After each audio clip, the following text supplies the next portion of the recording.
que entregarle la tierra al que la necesita y la quiere trabajar por la vía que nos dejen las oligarquías. Vamos a ver cuál es. Si es la vía política o es la otra. Durante el gobierno de Guillermo León Valencia en el año de 1964, se crearon las Fuerzas Armadas Revolucionarias de Colombia, FARC, en la República Independiente de Marquetalia, en el Tolima. Este grupo guerrillero sobrevivió a la arremetida del presidente, que inició una ofensiva para recuperar el monopolio estatal en las zonas controladas por grupos insurgentes. Las FARC, lideradas por Pedro Antonio Marín, alias Manuel Marulanda Vélez, se crean bajo influencia campesina estudiantil y con el apoyo de un sector del Partido Comunista. Yo soy Marulanda Vélez. Hace 34 años estoy en la lucha revolucionaria, luchando por la paz para este país. Soy Raúl Reyes, llevo 8 años en el movimiento guerrillero. La paz para mí es la democracia de hecho y no de palabra. Soy Alfonso Cano, llevo 18 años de lucha revolucionaria, 8 vinculado a las FARC. Soy Jacobo Arenas, 38 años de vida revolucionaria. 20 en las guerrillas de las FARC. La paz para mí es el progreso del país. Desde sus inicios se perfiló como uno de los grupos armados rurales más fuertes y representativos de la lucha guerrillera marxista-leninista. También en 1964, en el norte de Santander, se forja el Ejército de Liberación Nacional, ELN, bajo una fuerte influencia estudiantil y urbana. Durante el último periodo del Frente Nacional, el candidato a la presidencia por el Partido Conservador, Misael Pastrana Borrero, se enfrentó al exdictador Gustavo Rojas Pinilla. Pastrana resultó electo en medio de fuertes denuncias por fraude, lo cual llevó a un grupo de estudiantes universitarios a conformar el movimiento 19 de abril, M19, el cual se destacó por su innovadora propaganda y sus audaces y simbólicos actos de protesta. ¡Nuestro país sepa!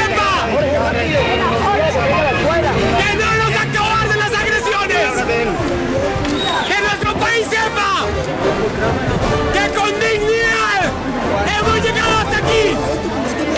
¡Y con dignidad derrotaremos hoy y siempre a los enemigos de Colombia y a los enemigos de la paz! La historia del conflicto armado en Colombia está sujeta a la constante mutación de los grupos al margen de la ley. Las FARC y el ELN son el resultado de la falta de participación política, de la desigualdad y de la exclusión social. También son producto del contexto histórico que el mundo vivía por ese entonces. Soy soldado de los guerrilleros que conquistan a un mundo mejor. Y prometo vencer en la guerra. El ELN se robustece bajo la tutela del cura Pérez y el EPL guerrea a sus anchas en las costas del norte de Colombia. Las FARC anuncian que ya no serán 15, sino 30 los frentes que azotan a Colombia. La guerra entre el ejército colombiano y las FARC comienza por allá en el año 64. 42 hombres al mando de Manuel Marulanda Vélez, alias Tiro Fijo, se enfrentan al ejército en el pequeño valle de Marquetalia, en el Huila. Este grupo de hombres, modestamente armado, decide luchar por la conquista y la defensa de la tierra.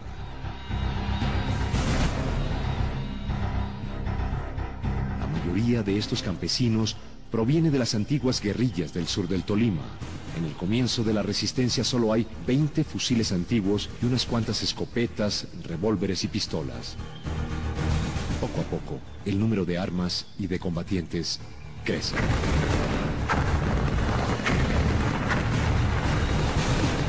Desde entonces Tiro Fijo vive en la clandestinidad. Un hombre de pocas palabras, hace 23 años, habló así.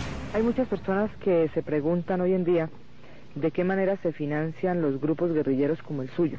¿Sí? Sobre ese asunto, ¿qué le puede usted contar a la gente? No, yo le puedo contar a la gente que nosotros nos financiamos por medio de los aportes de los campesinos, de obreros, de estudiantes, de ganaderos, de algunos ricos, de profesionales. Entonces el aporte que le hacen las masas al movimiento guerrillero permite su sostenimiento. No utilizamos ningún otro medio. Sí, eso le iba a preguntar, porque mucha gente cree que esos aportes vienen o los produce, por ejemplo, el secuestro, la extorsión y cosas de este estilo. No, nosotros antes condenamos el secuestro y la extorsión, somos enemigos de ella, porque nuestra organización es una organización de tipo político militar, y nos apoyamos precisamente en las masas populares para hacer el cambio que tanto hemos buscado, sobre la base de que sean ellas las que aportan para hacer ese cambio, como hacen los aportes los partidos políticos, liberal o conservador, para sus campañas electorales. Así mismo nos ocurre a nosotros. Discúlpeme que no le crea algunas cosas. Por ejemplo, yo no creo que en la historia de las FARC jamás se haya secuestrado a una persona. Yo creo que sí de pronto debieron secuestrar a alguien. Puede que haya ocurrido en algunos frentes, pero uno no sabe muy afirmativamente. De repente en su lucha guerrillera, yo supongo que cuando usted actuaba con las armas, ¿usted de repente tuvo que matar gente o no? No, yo nunca he tenido que matar gente. Pero en una lucha lo lógico es que uno mate gente, ¿o no? Uno no sabe. Uno no sabe, porque si uno dispara y los disparos van para un área, pues pueden resultar muertos. Uno no sabe si mató o no mató. ¿Nunca se dio cuenta? No, nunca.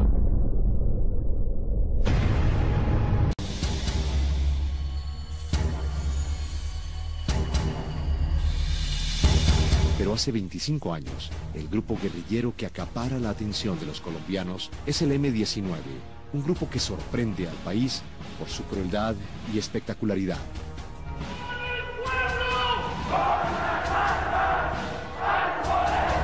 En 1982 el M-19 pasa por un mal momento. La mayor parte de sus cabecillas cae en manos del ejército y es sometida al llamado juicio del siglo en la cárcel Picota de Bogotá. A 8 siglos de cárcel son condenados 120 guerrilleros del M-19, que no pagan sus penas, ya que se ven beneficiados por una ley de amnistía aprobada por el Congreso durante el primer semestre del gobierno Betancur. Hoy en Colombia hemos avanzado por medio de la amnistía a facilitar caminos de diálogo. Pensamos que lo que hay que profundizar son esos caminos de diálogo. La Comisión de Paz está hecha para eso. Mi nombre es José Olmedo Marín González. Me acojo a la amnistía porque esto es un logro que ha tenido todo el pueblo colombiano. Mi nombre es Raúl Vargas. Me acojo a la amnistía porque es un estado de garantías para el pueblo colombiano. Los contactos entre el gobierno y la guerrilla producen en Casa Verde, la sede de las FARC en las montañas, un anuncio sorprendente. Refrendamos con nuestras firmas la política de cese al fuego, tregua y paz adelantada por el secretariado y ordenamos a todo el movimiento cesar el fuego con el adversario el día 28 de mayo de 1984 a las 0 horas para dar comienzo a un periodo de prueba y tregua de 1 año. ¡Hacia arriba!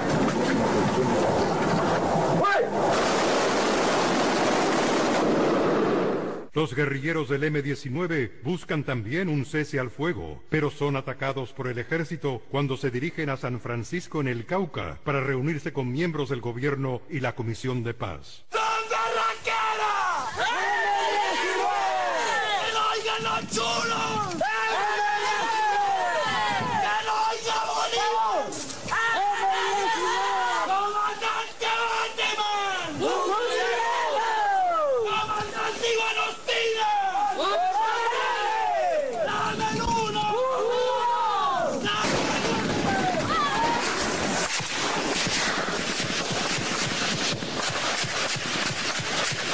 ¿Le vieron?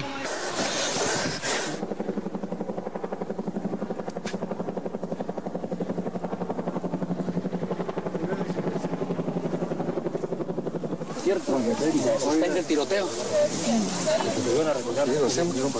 Claro, la paz. Paremos estos fusiles y hagamos una patria grande. Eso es lo que necesitamos. Tenemos que hacerlo. Yo creo que hay las condiciones para eso. Iván Ospina. La primera tarea por esta paz grande. Suspender y paralizar ese fuego ahí. Con monseñor. Una bandera blanca, ustedes caminan y se colocan en medio de los dos fuegos. No hay tiroteo. Inmediatamente se suspenden los tiros, retiramos nuestra gente hacia acá, ¿cierto? Y esperamos a ver cómo negociamos con el gobierno que retiren la tropa de ahí. Hay que dar otro pasito más por la paz. Busquen un asta ahí, pequeñita. Ver cómo le paraje la guerra en Colombia. Los enfrentamientos del ejército con la guerrilla producen los primeros éxodos de desplazados. ¿Usted de dónde viene? De la vereda de Quebraditas. ¿Y por qué se vino acá a Corinto? Porque estamos, digamos, en el problema de que hay cuentos de enfrentamientos entre la guerrilla y el ejército, ¿no? El ejército está en un filo, ¿no? Y la guerrilla en otro filo. Entonces comienzan a tirar las bombas de un filo a otro. ¿Usted ha visto tirar bombas? Claro, las he visto tirar porque han explotado. ¿Y quién las tira? El ejército. Porque las he visto explotar casi cerca de uno, pues de la casa. Los combates, pues, no cesan, ¿no? Y siguen, y de vez en cuando uno corre riesgos, entonces por eso nos tocó que venirnos con la familia, porque no había más de otra, estarnos allá corriendo riesgo.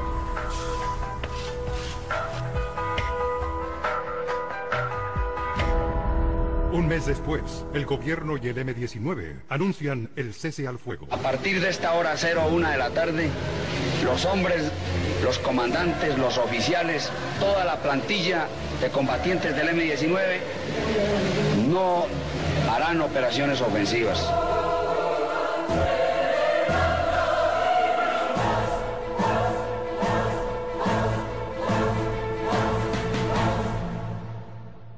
Sin embargo, el cese al fuego con el M-19 duró tan solo 11 meses. La tregua con las FARC, aunque de manera interrumpida, se prolongó hasta 1990.